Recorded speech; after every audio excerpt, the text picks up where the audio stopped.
Hello, I'm Alysia and I'm a UI UX designer here at Beast Code.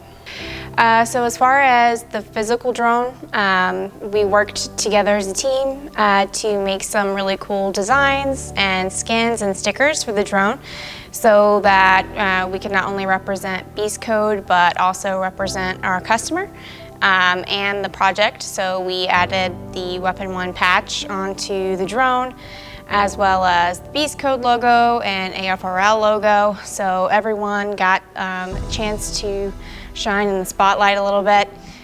We tried to make it look sporty and cool, so I really just got to do the fun little bit of trying to make it look good after the fact and hope that those waterproof stickers really are waterproof and that they do the job.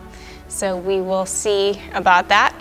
As far as the software side, I designed the interface that will pull in the drone data. So all of the graphs and all of the information that you see being pulled off of the drone from the sensors, such as GPS location, temperature, speed, altitude.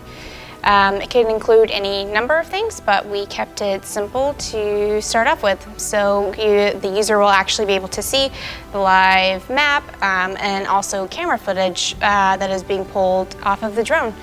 So it's pretty neat to be able to make an interface that combines all of these things together and actually be able to see it in real live action, because typically the software we make gets sent off and we have kind of little interaction with it, but to actually be able to A, build something as a prototype, and then B, have them go build this drone, fly it, and then in real time watch all of this data being pulled in and seeing like what the user experience is really going to be like is really awesome and really helpful, and it's super exciting.